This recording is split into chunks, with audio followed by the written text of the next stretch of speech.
നമസ്കാരം, ഞാൻ ഗീത. നമുക്കിന്ന് വളരെ രുചികരമായ ഒരു രസം തയ്യാറാക്കാം. ഇതിനു വേണ്ടി 1.5 ടേബിൾ സ്പൂൺ കുരുമുളക് പൊടിയാണെങ്കിലും അത്ര തന്നെ എടുക്കാം. 13 അല്ലി വെളുത്തുള്ളി, 1 ഇഞ്ച് വലുപ്പത്തിൽ ഇഞ്ചി, 1 ഇടത്തരം തക്കാളി എന്നിവയാണ് വേണ്ടത്. ഇഞ്ചി, വെളുത്തുള്ളി, കുരുമുളക് എന്നിവയൊന്ന് ചതച്ചെടുക്കാം. എൻ്റെ വീഡിയോ ഇഷ്ടപ്പെട്ടാൽ എല്ലാവരും സബ്സ്ക്രൈബും ലൈക്കും ഷെയറും ചെയ്യണേ.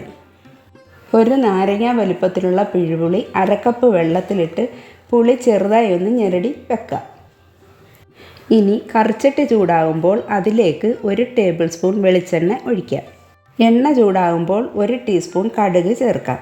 കടുക് പൊട്ടിക്കഴിഞ്ഞ് ചതച്ച് വെച്ചിരിക്കുന്ന ഇഞ്ചി വെളുത്തുള്ളി ചേർക്കാം. 2 മിനിറ്റിന് ശേഷം അരിഞ്ഞു വെച്ചിരിക്കുന്ന 1 തക്കാളി ചേർക്കാം. തക്കാളി നന്നായി വഴരണം. കൂടെ കുറച്ച് കറിവേപ്പില കൂടി ചേർക്കാം.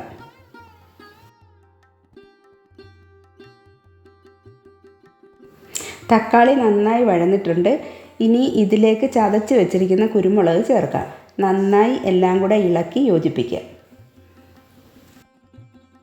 ഇനി ഇതിലേക്ക് 1 ടേബിൾ സ്പൂൺ മുളക് പൊടി ചേർത്ത് കൊടുക്കുക. നന്നായി ഇളക്കിയതിന് ശേഷം പുളിവെള്ളം ചേർത്ത് കൊടുക്കുക. പുളി നന്നായി പിഴിഞ്ഞ് അരിച്ചെടുത്ത വെള്ളമാണ് ചേർത്തത്. ഇനി 3 കപ്പ് വെള്ളം കൂടി ഇതിലേക്ക് ചേർക്കാം. മൊത്തം 3.5 കപ്പ് വെള്ളമാണ് ചേർത്തേക്കുന്നത്.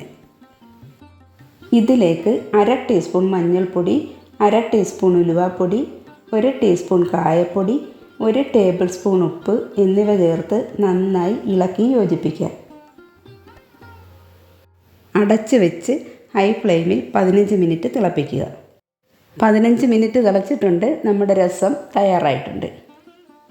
നല്ല ടേസ്റ്റുള്ള ഒരു രസമാണ്. എല്ലാവരും തയ്യാറാക്കി നോക്കണേ. കൂട്ടുകാർക്ക് ഷെയർ ചെയ്ത് കൊടുക്കണേ.